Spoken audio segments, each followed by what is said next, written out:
بسم الله الرحمن الرحيم الحمد لله رب العالمين والصلاة والسلام على رسول الله وعلى آله وصحبه أجمعين اللهم علمنا ما ينفعنا وانفعنا بما علمتنا وزدنا علما أسأل الله تبارك وتعالى أن يجعل نياتنا خالصة لوجهه الكريم. Inshallah ta'ala, we're going to continue in our reading. We're going to have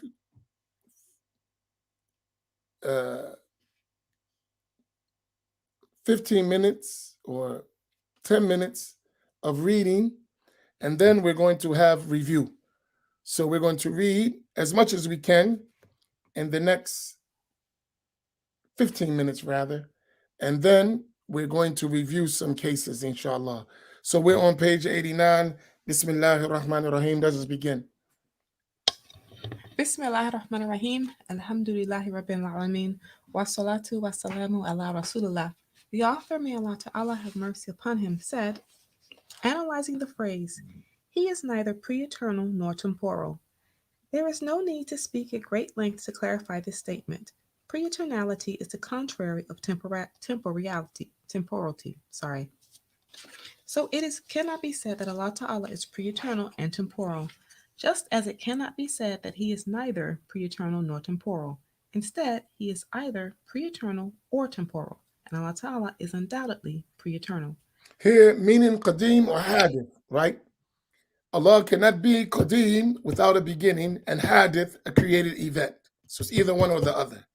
And the reality is Allah is qadim, not pre-eternal, not created.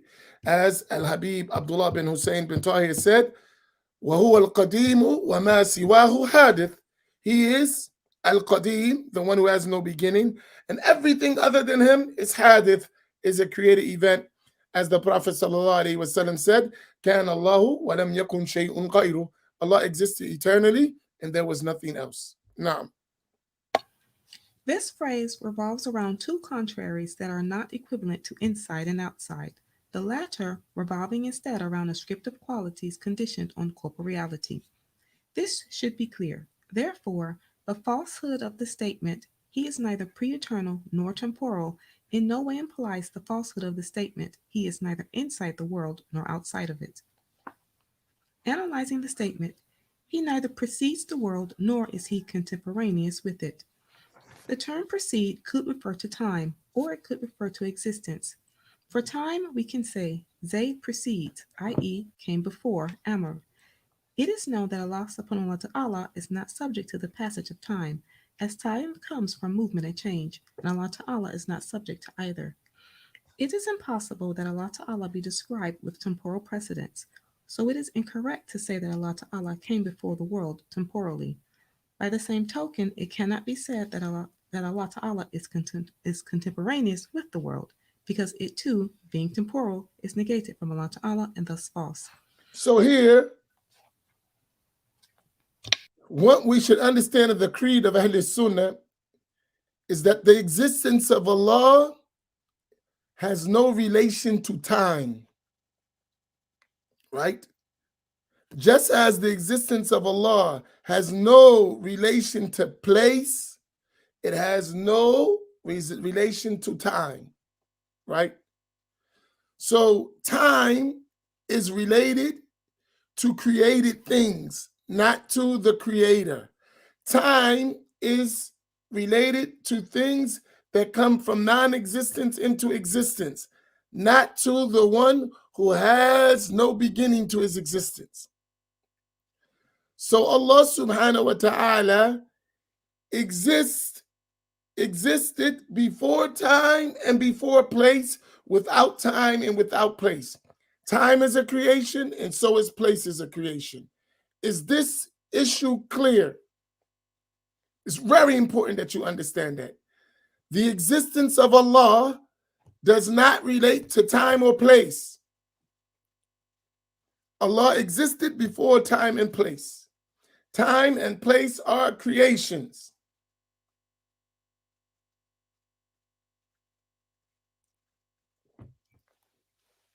This is extremely important.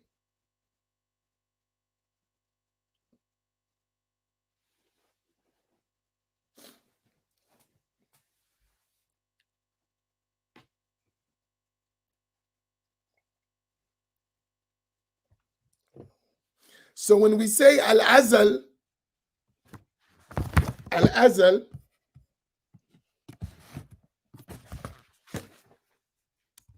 al-azal, right? When we say al-azal, what does that mean? That means the existence of Allah alone without anything else, right? So what they may say pre-eternity is not time. Al-azal doesn't relate to a time. Al-azal is Allah's existence and nothing else. That's called al-azal. It's not a time. La, al-azal is before time. There is no time. It's only Allah. Y'all follow that? So when the Prophet said, Can Allah walam yakun shay'un ghayru, that's al-azal. Can Allah, Allah existed. Walam yakun shay'un ghayru, and there was nothing else. That's al-azal.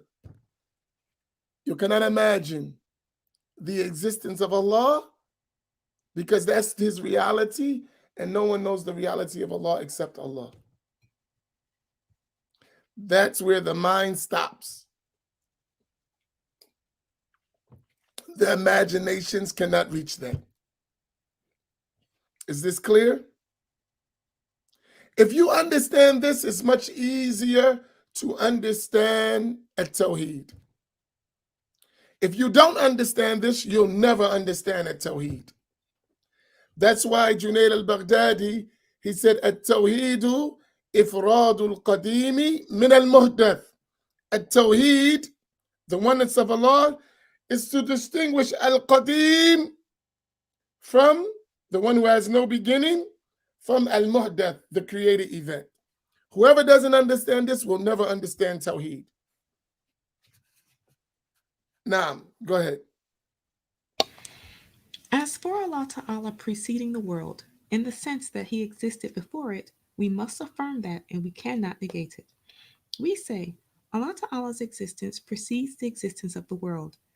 This is a concomitant of Allah Ta'ala's necessary attribute of pre-eternality.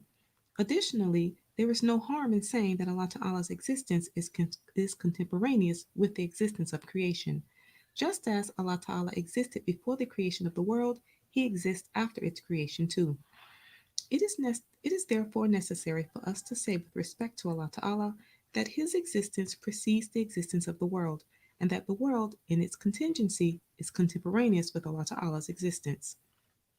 If we understand precedence to be ascriptive, it would appear that it cannot be affirmed without also conceiving the world's existence. However, in its negating meaning, which is a negation of contingency, it is affirmed for Allah Ta'ala without us needing to conceive of the existence of creation. As for contemporaneousness with the world, it is not possible to affirm it until after the existence of the world. As such, there is no opposition or contradiction in the statements. He precedes the world and he is contemporaneous with it. It is therefore incorrect to compare these two statements, as Ibn Taymiyyah did in the statement. Allah Ta'ala is neither inside of the world nor outside of it.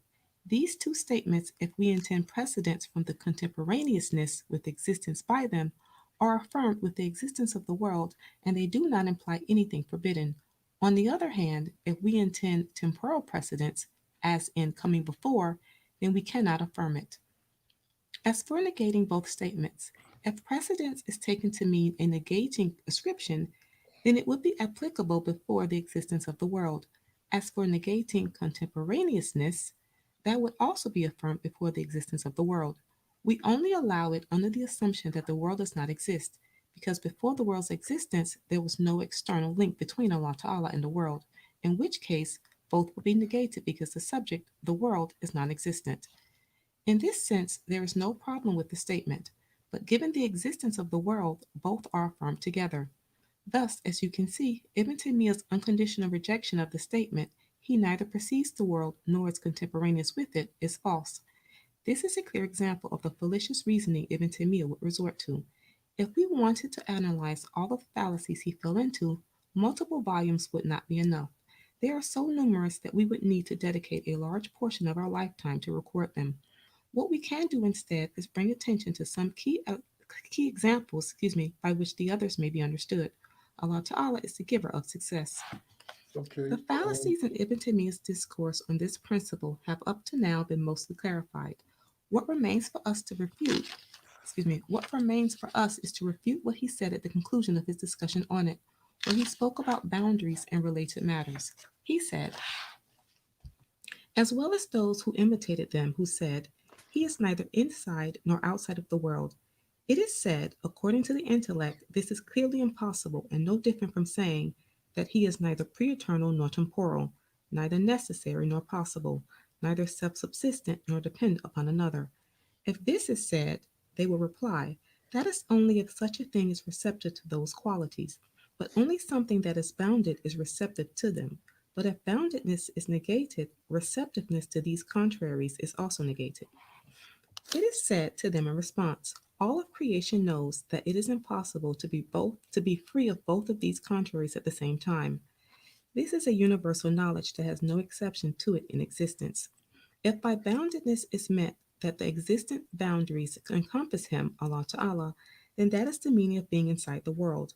And if what is meant is that he is divergent, meaning separate from creation and distinct from them, then that is the meaning of outside of the world.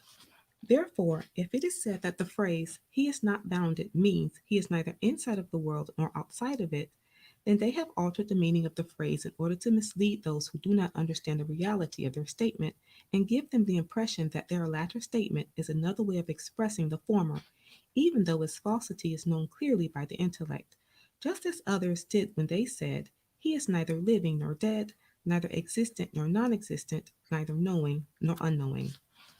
Here, So Ibn here you're Taymiyyah going to objects. notice some attributes, and we'll talk about this because these are details of foundational things of the creed that we discussed already, but I don't know if they're highlighted. From these details, when we go back to the foundations, things are going to be clear for you.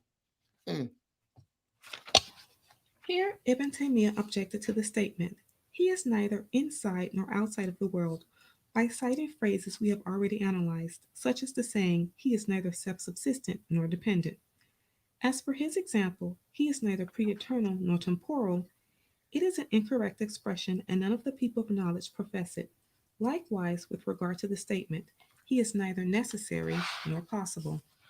None of the people of truth profess such a thing, for it is necessary that Allah Ta'ala be pre eternal, not contingent, and he must be necessary, not possible. As for Ibn Taymiyyah connecting the phrase, he is neither inside of the world nor outside of it, to the meaning of boundedness, that is correct.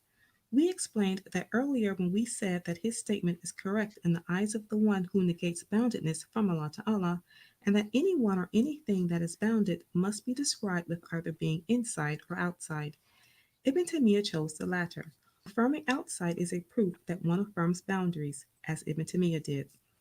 As for his statement, all of creation knows that it is impossible to be free of both of these contraries at the same time.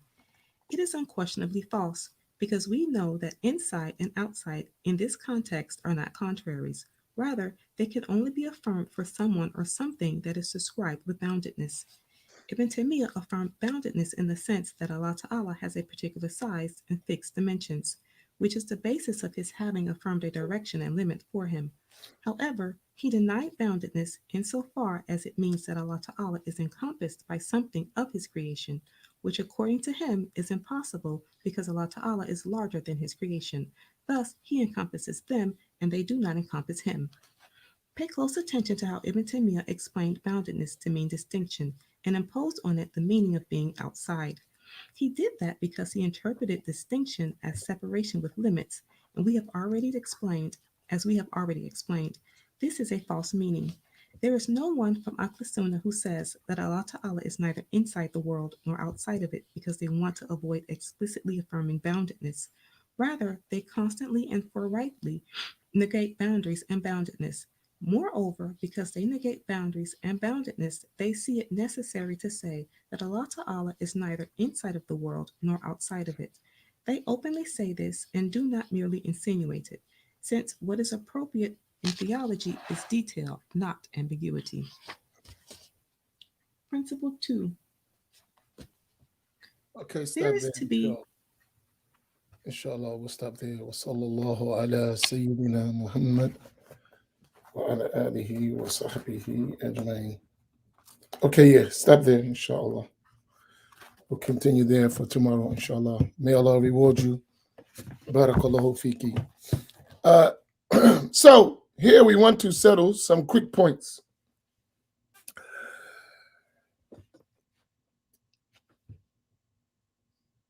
There are three things that we covered so far that are extremely important in this section. Number one, Allah subhanahu wa ta'ala is clear of being a body or having any attributes or characteristics that necessitate bodily attributes or being a body, right? Wa alaikum salam.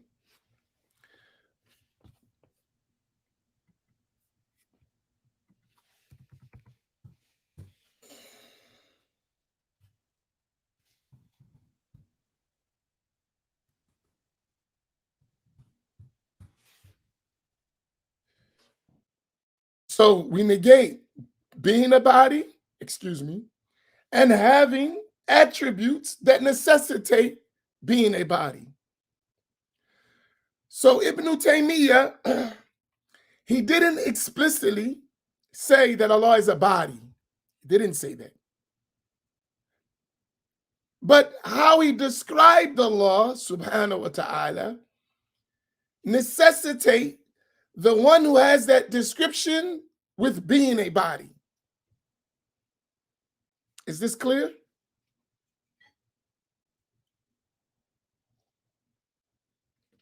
Is this point clear?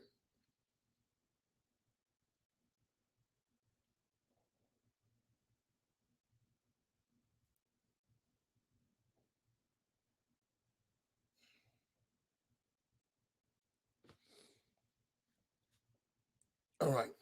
So that's one. The second is direction to Allah, al-jiha, direction.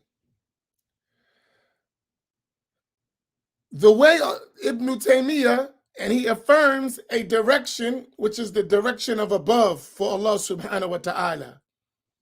And this is invalid. This contradicts the creed of Ahl Sunnah to say that Allah is in a direction.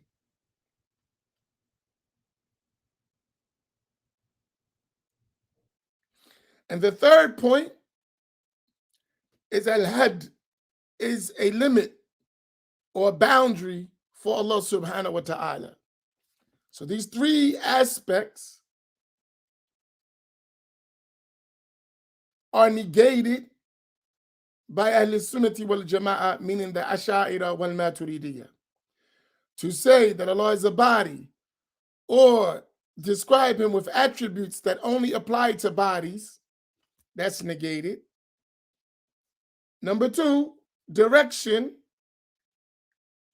that is negated. And number three, a boundary, limit, or being confined to time and space. These are the 3 points that all that discussion was to negate those 3 points. Is that clear?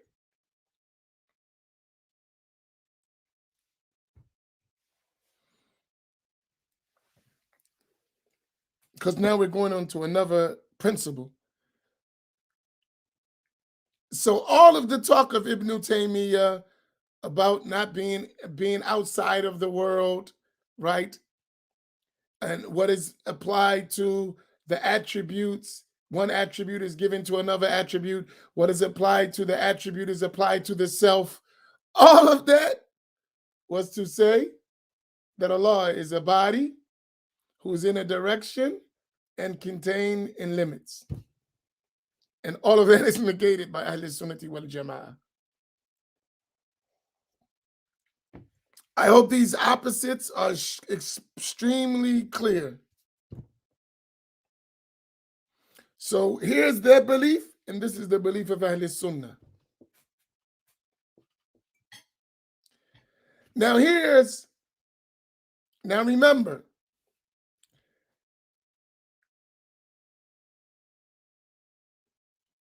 we're only talking about education. It's not personal. I need to emphasize that. We are learning. It's not personal. Please put that. We are learning. It's not personal, or it is not personal. Please, everyone put that up. This is extremely important. We are learning. It's not personal.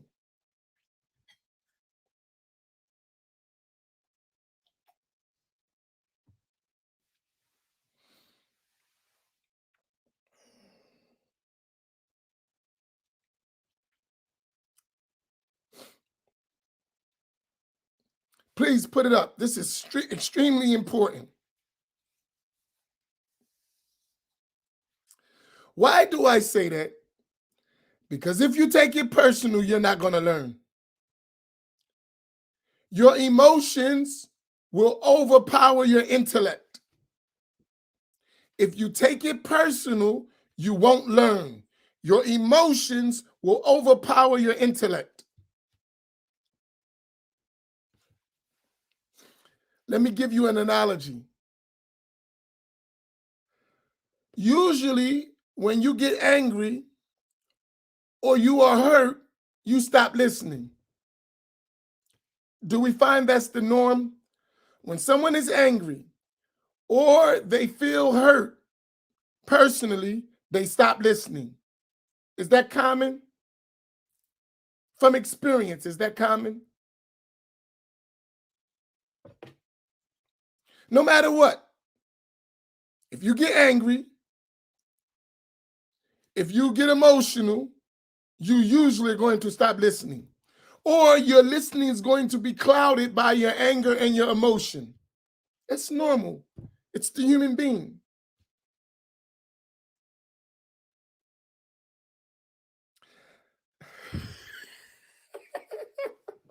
I got to share something with you. It's personal. Yesterday, I was having a conversation with somebody, and they was giving me some constructive criticism.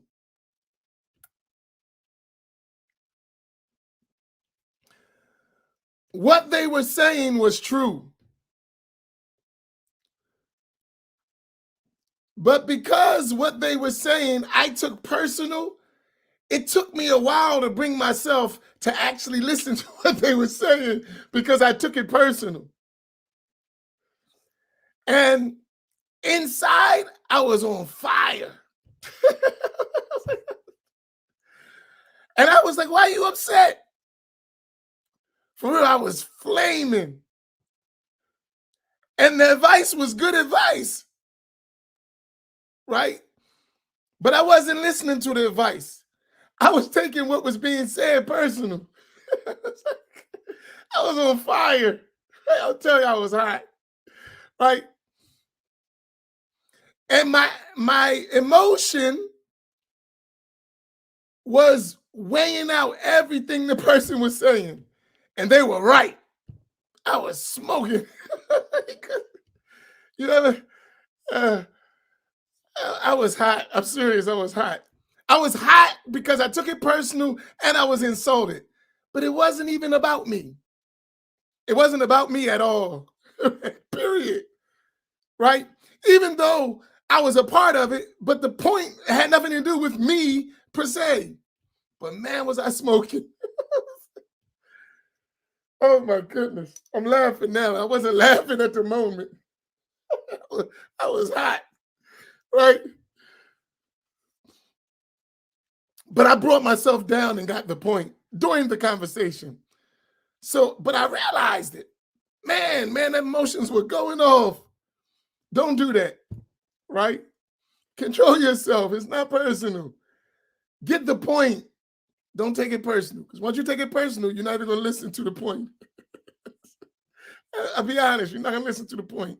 Don't take it personal.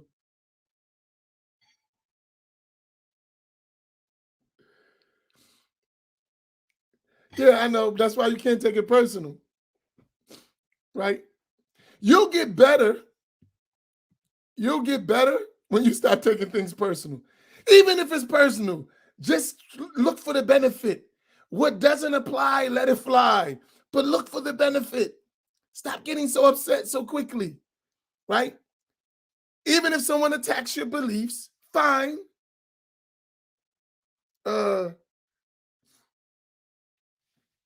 Examine what is correct and what is not correct and let it go, right? We got to work on that. I know I do. I can't speak for everybody else.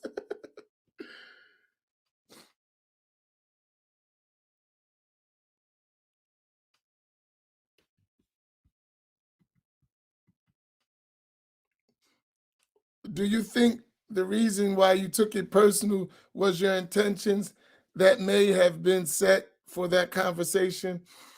No, in that particular, I don't care for Wahhabi belief, right? Or Wahhabi practice. So when you start telling me about the merits of Wahhabis, that kind of that's which is bad, right? That's what the conversation was about. So you understand. So you know me, I don't really have too much love for Wahhabi ideology, right? So anything that promotes that really doesn't sit well with me. But sometimes, even though they have bad belief, they have merits. It's not all bad. They do good things, right? That's true. Just because they're Wahhabi don't mean they have no good. That's not true. But sometimes when you have this hatred, which is bad, because you should just want to tell the truth. It shouldn't go beyond that, right? You hate the wrong, but all right, explain the wrong, but don't go to the point and take someone's merits away. If they got good merits, they got good merits, no matter who they are. They could be an idol worshiper. If there is some good merits that they have, they're good merits. Idol worshiping is wrong. That doesn't mean they're right. You know what? You know what helped me with that? Seriously, during the conversation, I was smoking. I was driving and I was looking at the road, right?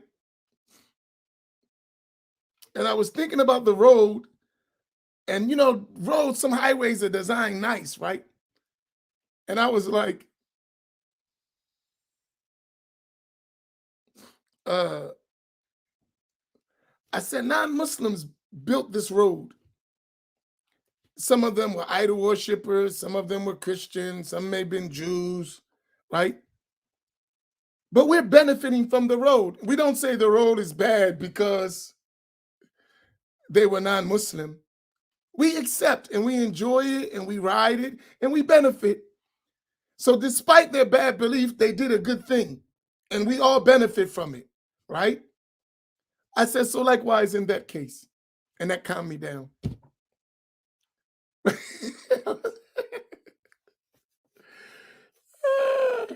It calmed me down, honestly.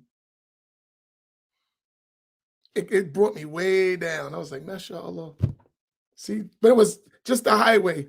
When I looked at it differently, I took myself out of it, right down, right? I wasn't screaming or nothing. I was on the borderline to it, right?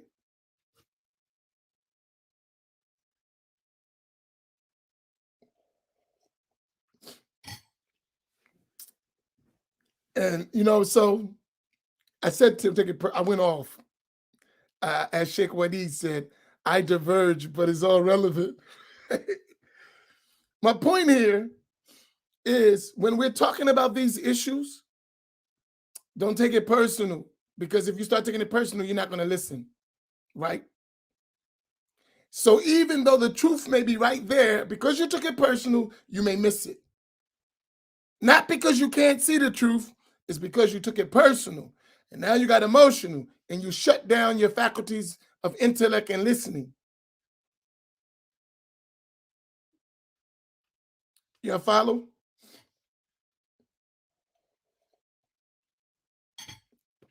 Y'all understand my analogies?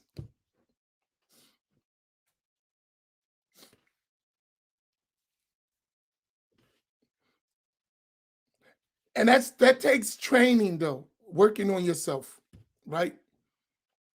To realize the bigger picture, right? We're looking for truth. That's it. And in the process of truth, we have to examine things. And sometimes when you examine things looking for the truth, you're going to find where you're mistaken, right?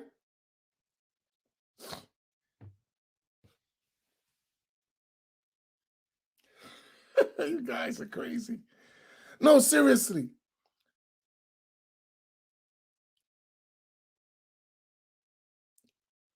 So I'll give you an example. I would listen to one who says, Ash'aris deny the attributes of Allah, right? Someone say that. Ash'aris, they are a deviant group and they deny the attributes of Allah. Someone may say that. They say that. The Ash'aris are a deviant group and they deny the attributes of Allah. Now, I'm Ash'ari. I can take that personal. We don't deny the attributes of Allah. I could do that. Or I could say, oh, really? How are they deviant? And how do they deny the attributes of Allah? Let's discuss it. You see the difference? I could say, they say, the Ash'aris are a deviant group and they deny the attributes of Allah. And I could go to another extent and say, oh, the Wahhabis are misguided kuffar. I could do that, right? Or I could say, hey, you said they're a deviant group and they deny the attributes of Allah. How are they deviant and how do they deny the attributes of Allah? Let's talk about it. Now, I'm not just looking at what you said, I'm trying to understand what you're saying. And maybe when I get to understanding what you're saying, there may be a room to show you that they're not a deviant group. And what you think is denying the attributes of Allah is not denying the attributes of Allah at all. Maybe you have a misunderstanding of the belief of the Ash'aris, which is mostly the case. You follow my point? It's a big difference in the two. One, once you got emotional, forget about it. Conversation shot. And the other, when you control your emotions and you try to learn, I don't want to learn, how did you get there? How did you get that the Ash'aris are deviant and they deny Allah's attributes? Where did you get that from? That's a teaching moment now, as someone put, right?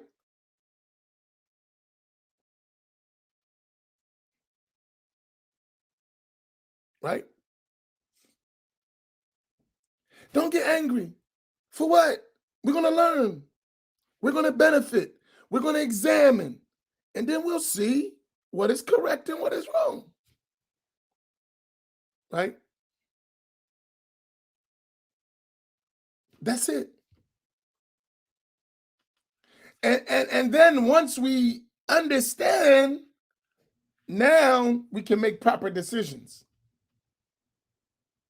But just to get angry and then emotional and take it personal and just say you're wrong, you never even figured out why they're wrong, nor did you help yourself or them.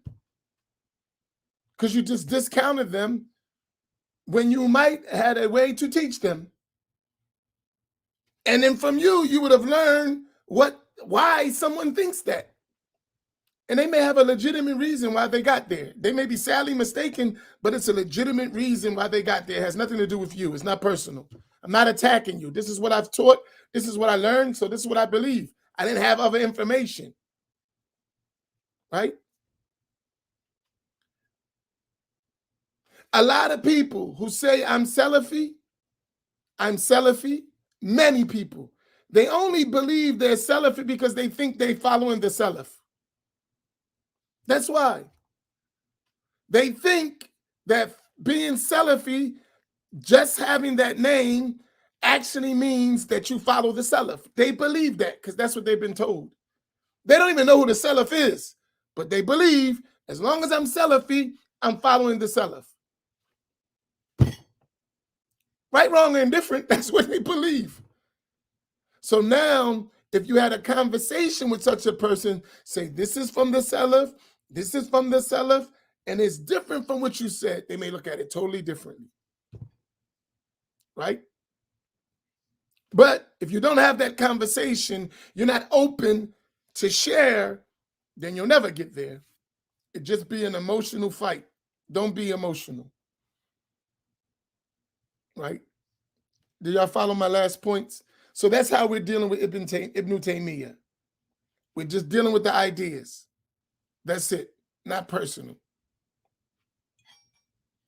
Are y'all following me?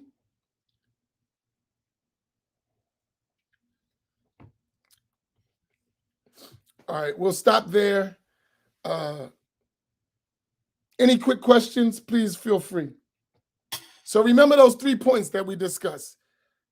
The belief of Ahl Sunnah is that Allah is not a body. He doesn't have attributes which necessitate being a body. He's not in a direction, and he's not contained by limits. And when we say he's not contained by limits, we don't mean he's everywhere. Allah exists without a place.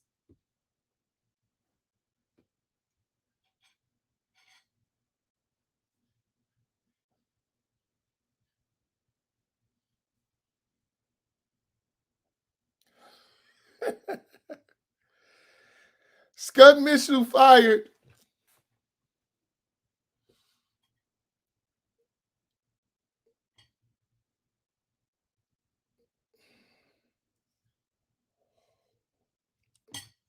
Any questions?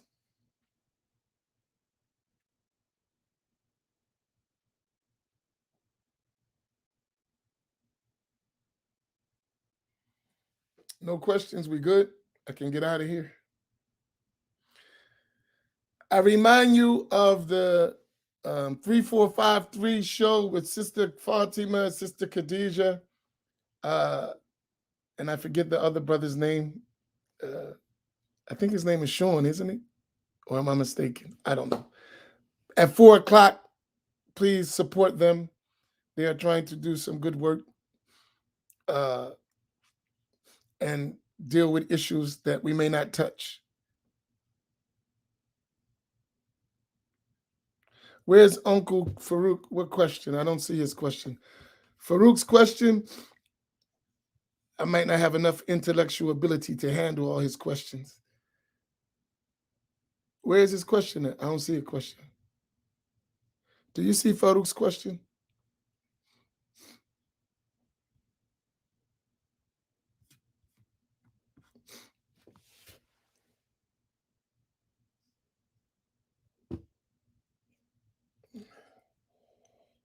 All right, Malika, ask your question.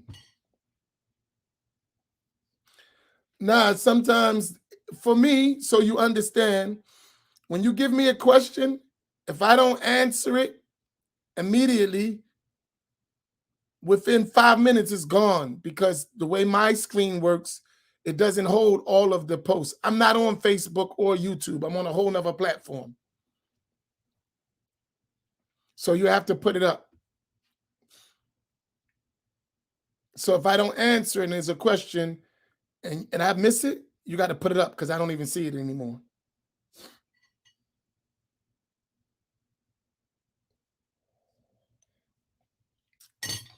Sorry, everything has its pitfalls.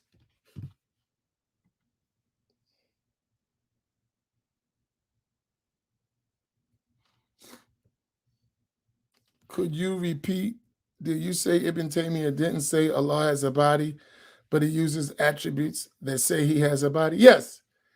Ibn Taymiyyah, he said we don't say Allah is a body or not a body because it wasn't related in the text. That's his claim. If you remember when we started, Ibn Taymiyyah said we only say what Allah said and only what the messenger said. That's the same Wahhabi talk. We only what Allah say and what the messenger say, sallallahu alaihi wasallam. That's all. That's a claim. But that's a famous Ibn Taymiyyah line that the Wahhabiyya, so-called Salafiyya, took from him. But it's not true. So he said we don't say Allah is a body or not a body because it's not related in the text of the Quran and the Sunnah. However, when he describes Allah, he describes him with all of the things that necessitate being a body. So you don't have to say Allah is a body. Just the way you describe him lets you know that's a body. Do you understand? So he describes Allah being in a direction, being outside the world, sitting on the throne, moving between the heavens, putting his feet in the hellfire, laughing. That is all attributes of bodies. These are sifatul ajsam. Anyone who's described like that is a body. And then he clarifies, he says, these are all real, but we don't know how. Even though you don't know how, it's still a description of a body. You just don't know how the body looks. So you don't specify the form of the body, but you describe them with all the attributes of bodies. You see my point? So you never said Allah is a body, but you describe the body.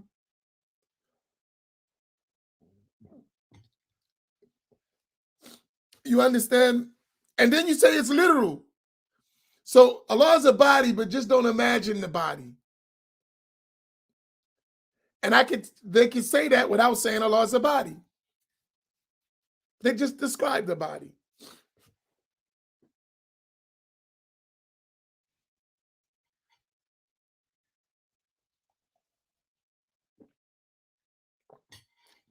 Any Wahhabi who's learned or Salafi who's learned, they'll never say Allah is a body. They don't say that. They won't say that. If you get a guy who say I'm Salafi or Wahhabi and he says Allah is a body, he's ignorant. He doesn't know the Aqidah of the Salafiyya or the Wahhabiyya. That's an ignorant person. They don't know. And don't attribute that to them. They don't say that. At best, number one, they say you don't say Allah is a body, period, because it's not related in the text.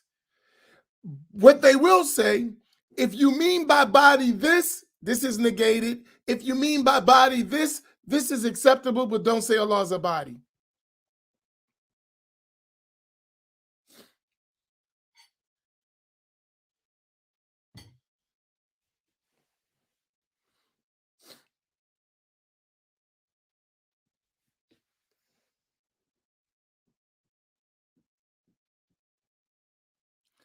How will you respond, Imam Amin, when the Mujassimi, boy, your Arabic is worse than mine. I'm just messing with you, Farouk. Go down the rabbit hole and make statements. Allah has an attribute like creation. Allah exists like creation. No Wahhabi says that. No Mujassima says that. They don't say Allah is like you. They won't say that.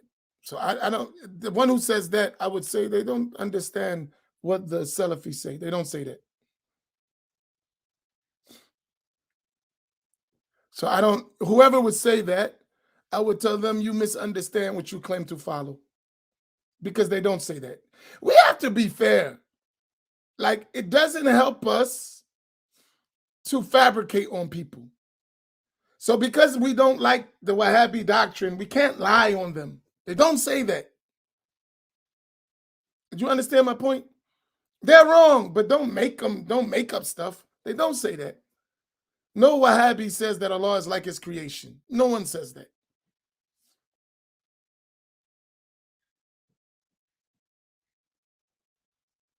Do you understand what I mean by that? Say what they say and deal with the issue. Don't put on them what they don't say. Because you don't like them, don't give you a license to lie on them.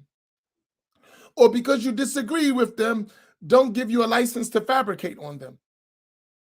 That's not Islamic proper behavior. Say what they say. This is what they say, and this is wrong, and this is why. Don't add what they didn't say.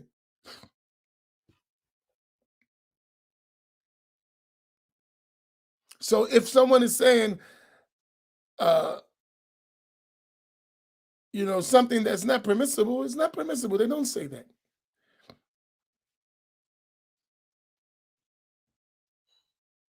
Then he's ignorant. If someone said that, they are ignorant. That's not, Ibn Taymiyyah doesn't say that. They don't say that. That's an ignorant person. He does not represent them. They don't say that.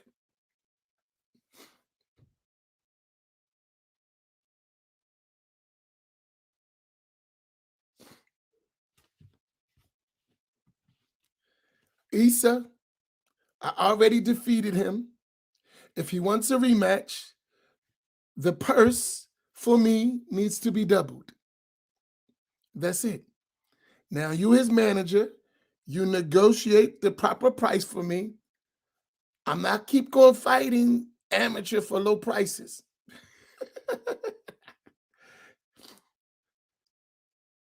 Now Isa, Bob, Aram, Abdullah here, negotiate the right price. I need fuel for my jet.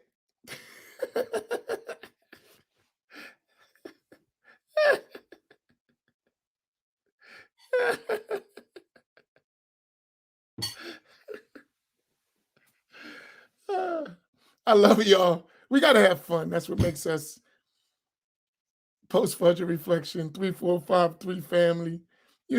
That's just us.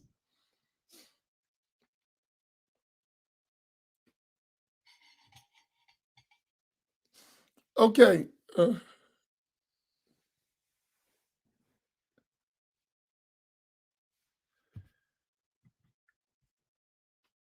How is that debate going on in Egypt? Oh, it's they working. I think the scholars need to speak up more. That will help. But it's a lot of politics in Egypt. You know how that go, right? So many things are being clear, but there are some hardcore hardliners among Al-Wahhabiyya who are really pushing forward. But, that's a lot of politics. So, I don't know how that's going to end up. But so far, so good. A lot of people are changing, alhamdulillah.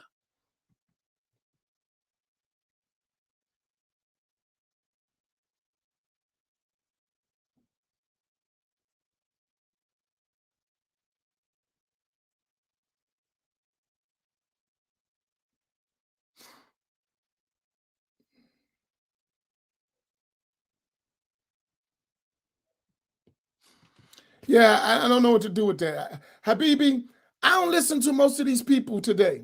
Seriously, if y'all would notice something, I stay in books. Why? Let's be real about this. A lot of people, they just parroting stuff without checking. They don't check, right? So a guy will just be talking and contradicting the very stuff he's talking about. So it's easier to say, okay, you said it, right? And you may be right, you may be wrong. Let's check just for ourselves as research. Then at least we know the statement is correct. Because we are humans, we make mistakes. We misunderstand. It happens, right? So when a guy says something, I'm not going to put it on somebody else. Especially when someone else's information is available, right? And then you got to give people the benefit of the doubt, right? Maybe you're misunderstanding what they're saying.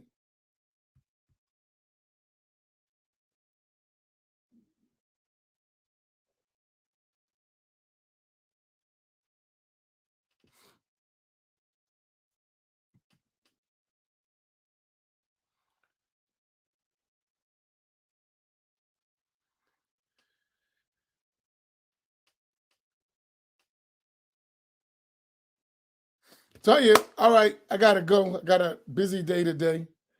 Brother Talib, you asked me a question. That's top secret information. If you're in the know, you're in the know. If you're not, I don't know how to help you. Is that Brother Talib that said it?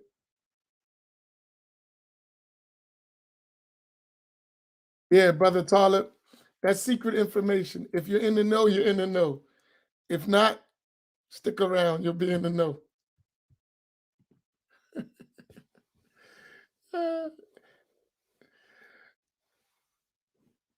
Inshallah. All right. May Allah reward y'all. Inshallah, don't forget the 353, what is it? 3453 show and Sheikh Walid tonight. Let me get this last question. Critics online refer to you as an extreme Ash'ari who is pushing Ash'ari Creed very hard, attacking Wahhabis, and that you are no different than Wahhabis in their approach to label all who don't follow your creed deviant, incorrect. Can you respond to this? Number one, I am Ash'ari. No bones about it. I follow the school of Ash'ari, the madhab of al-Ash'ira, to the best of my ability. Right? I've learned it for many years, decades. It is an area that I spent the majority of my studies in this field, right? So I am Ash'ari, no doubt about it, right? Extreme Ash'ari. I don't know what an extreme Ash'ari is. Either you Ash'ari or you not. What's extreme, right? I mean, someone have to define what is extreme to them. Extreme is that I'm really Ash'ari and I'm not afraid to say it. Is that extreme? Because I know there are many Ash'aris who won't say I'm Ash'ari. I'm just Muslim. I'm not like that. I am Ash'ari. Yes. I follow the school of Al-Imam Abu Hassan al-Ash'ari. No doubt about it. But it ain't about me. So there's so many other scholars before, and I'm not a scholar. I'm talking about great scholars were Ash'ari. Imam An-Nawawi was an Ash'ari. Ibn Hajar Asqalani was an Ash'ari. Zakaria al-Ansari was an Ash'ari. To name a few. Al-Qurtubi was an Ash'ari. Qadi Iyad was an Ash'ari. And we could go on and on and on and on. So, what is an extreme Ash'ari? Please explain. I don't know what that means. Wahhabiyya, if I show you what the scholars of Ahl Sunnah have said about the Wahhabis, you would think I'm a small baby cat. You know the words they put before that, right? You think I'm extreme? If I show you the books written by the scholars of Ahl Sunnah during the time of the Wahhabiyya movement and what they said, what they wrote, it would change your whole opinion of me being extreme. I am light compared to what the scholars said about them. Right? So I don't know what is extreme. Sometimes I want to put out publicly what the scholars of Ahl Sunnah said about the Wahhabis. I don't do it because I don't want to put other scholars on the chopping block. Big scholars, I'm talking about real stuff. I don't want to do that. Like, some people are working in their field and they work at their level and they're trying to do stuff. But if you put certain things out, it'll make them look bad. So I don't do it. Because there's more than one way to do things. It don't have to be this way. Everybody don't have to be the same. Everybody got different ways of doing things. But I'm talking about in terms of what the scholars said about the Wahhabis, ya Latif, you'd be shocked. Right? I'm talking about in Arabic. The problem is a lot of us never read books of scholars. We don't even know scholars, let alone read their books. But if you see what they said, La ilaha illallah. Right? That's one.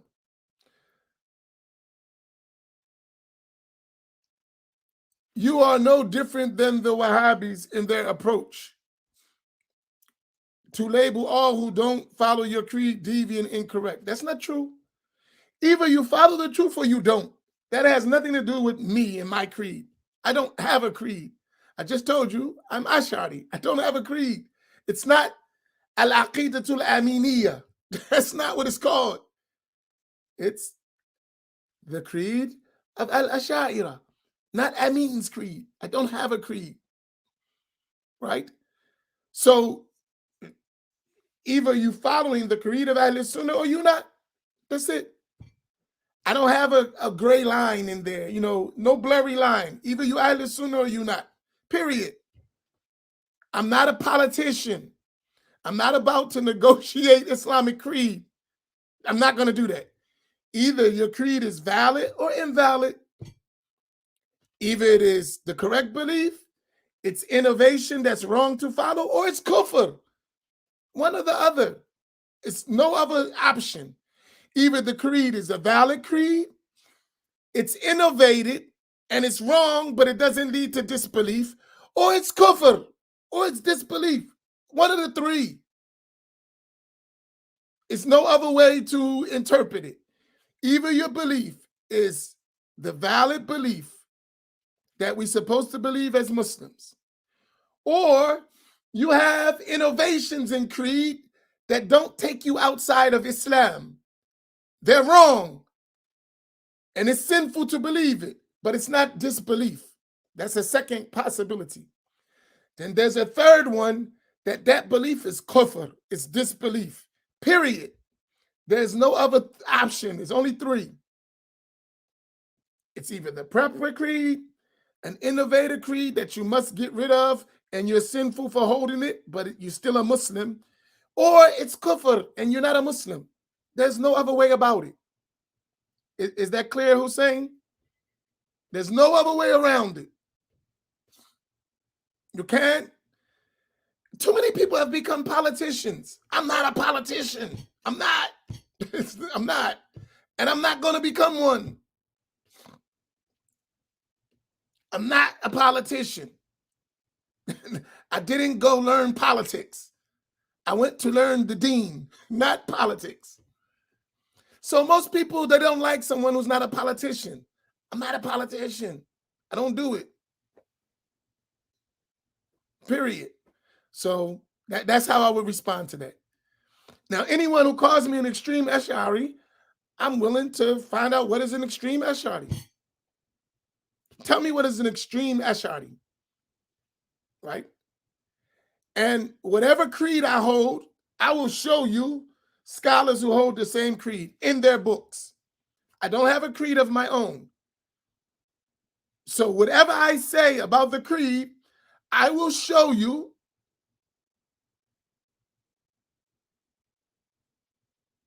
right, what the scholars said before me in their books, multiple scholars from every single school, what they said from different centuries.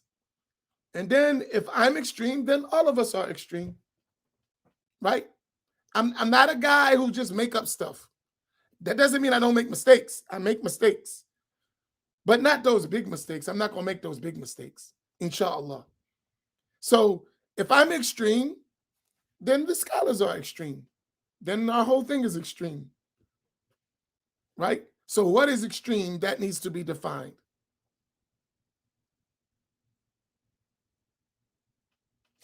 Right? And it ain't personal. I'm extreme. Okay, what's extreme about me? Is it extreme to say I am Ash'ari? Well, many scholars before me said they're Ash'ari. I'm not a scholar. I'm talking about the scholars said they are Ash'ari. Many of them. Is it extreme to say the Wahhabis is a deviant group and some of them fall into disbelief? Many scholars said that before me and wrote entire books about it. Is it extreme to say Allah exists without a place? Many scholars said that before me. Is it extreme to say Allah is not a body? Many scholars said that. Is it extreme to say Allah is not in a direction? Allah subhanahu wa ta'ala doesn't have limits?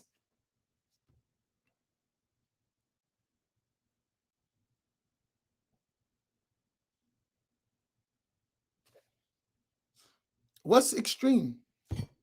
I mean, that needs to be defined. It's easy to throw out terms. What is extreme?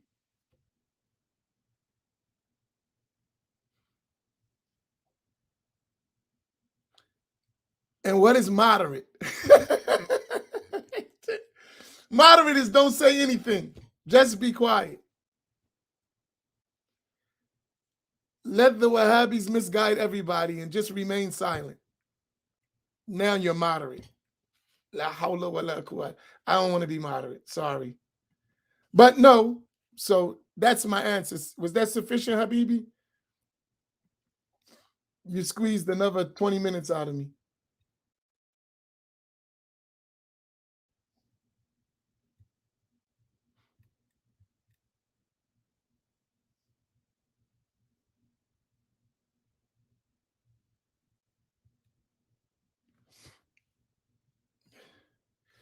Imam Amin, can we agree that the four Imams of fiqh are a proof of the creeds of Imam Abu Hassan al-Ash'ari and Abu Mansur? You could say the scholars after Imam Abu Hassan al-Ash'ari and Abu Mansur al-Maturidi who followed the four Imams, that can be a proof, not the four Imams, because they existed before them. So Imam al-Ash'ari and Imam al-Maturidi would have followed the creed of the four Imams because they came after them in time. So their creed was similar, but if you said the followers of the four Imams in fiqh after the time of Imam al-Ash'ari and Imam Maturidi, they followed the same creed, that would be correct. Without a doubt, that would be correct. So I'll just reword it.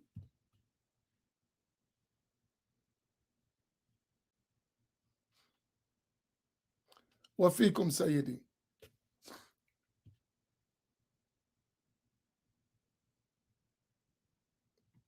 Hey, listen.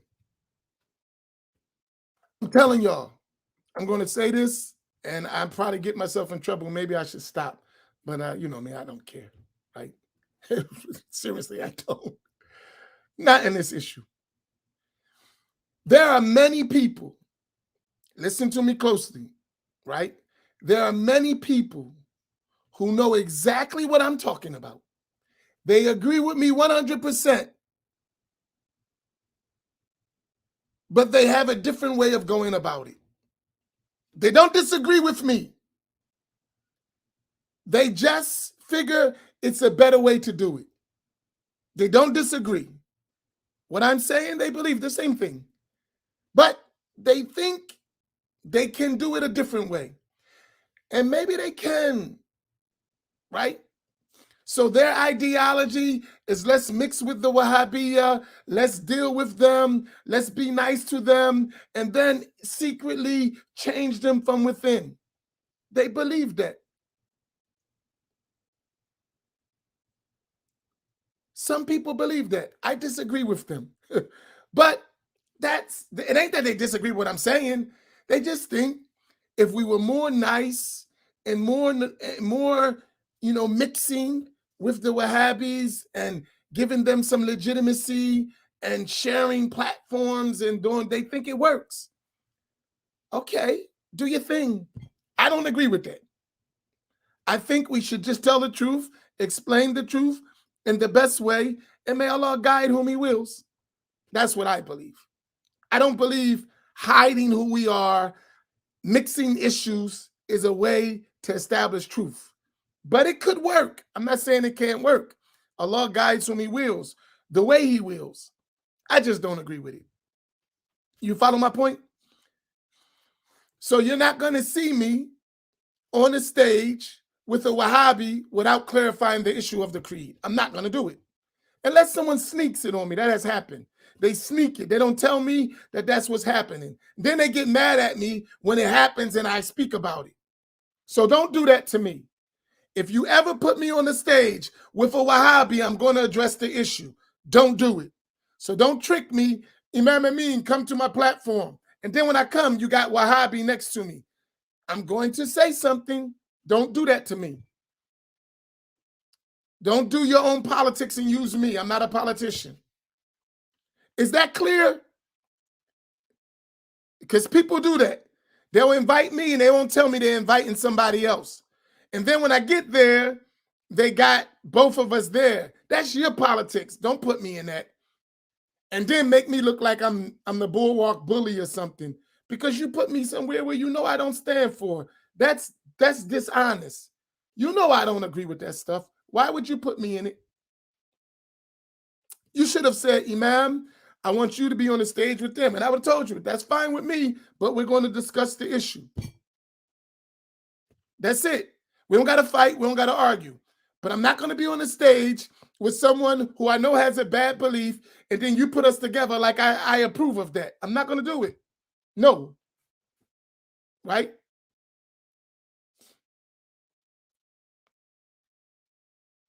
I'm not going to do that. You're not going to play me like that. No. I think it's more dangerous. That's just my opinion. Right? Y'all follow me? But I know some guys, imams and leaders, who got the other approach. Can't we all just get along? Yeah, with the truth, right? I don't got to hate you. I'm not agreeing with it, though, right?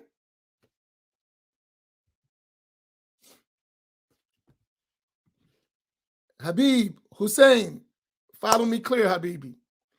Even if the program isn't about Aqidah, for instance, a marriage conference with a Wahhabi on the panel, no. If he's on the panel, we got to discuss Aqidah as well. We can talk about marriage too, but we're going to talk about Aqidah. Why? Because if I'm on the panel with him and we're talking about marriage, the innocent person's going to think that we're all agreeing, and we end up listening to them in their Aqidah when we're not talking about marriage. I'm not taking that chance. No, I'm not doing it. That's me. But you got a lot of Ash'aris that'll do that. I'm not one of them. I made it clear, right? What happens is we're talking about marriage. Me and so-and-so al-Wahhabi or as-Salafi, whatever you want to call them. We're on the same panel.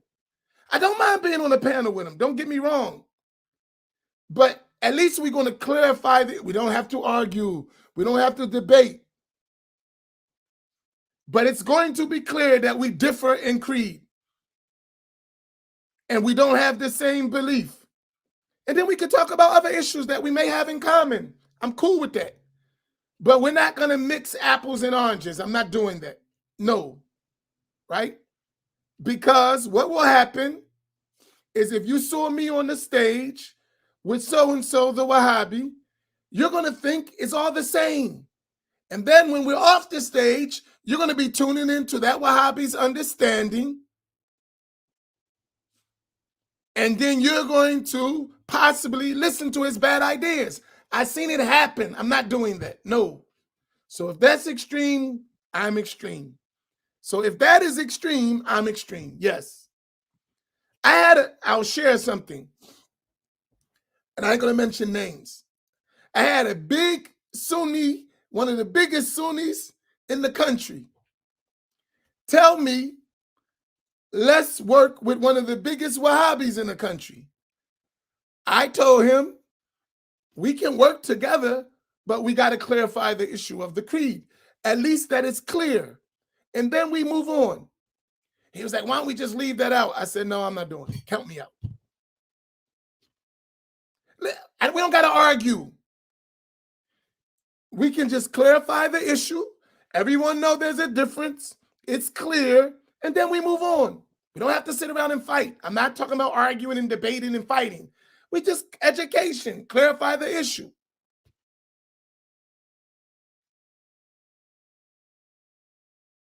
Do you understand what I mean? Is that clear? You understand my position? I mean, if that's extreme, yes, I'm an extremist. I surrender. If that's extreme, I'm extreme.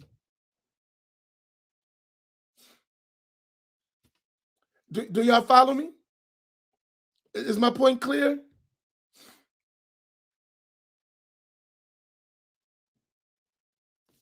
All right, I got to get ready to go. But am I clear? Everyone understands where I'm at. There's no ambiguity here. What it is what it is.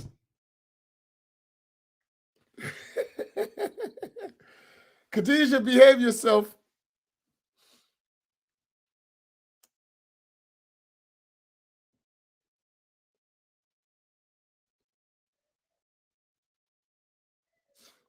I'm not a flip-flopper. I don't do that.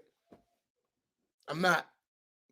But if someone else does that and it works for them, mashallah, I'm not going to bother you. I just don't agree. Right? I get attacked all the time with that. We're different. I'm not the enemy of the Wahhabis. I just disagree with their belief. And when I say I'm not the enemy, I don't want to harm them. But I want to clarify the truth. Right? That's it. Right? Now, if that's extreme, then that's extreme. That's extreme. And, extreme as I am. But you're not going to find me flip-flopping and compromising principles. I'm not going to do that.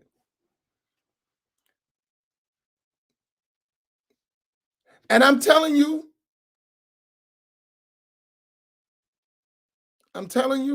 this is a big problem with Ahl Sunnah.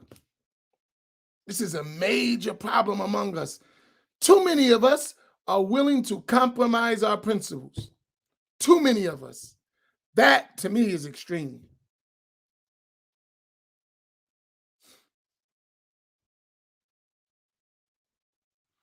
All right, let me go. I'm running late. Assalamu alaikum wa rahmatullah. Barakallahu fikum. May Allah reward you all. I love you. Stay firm. And let's keep it, and they say keep it 100.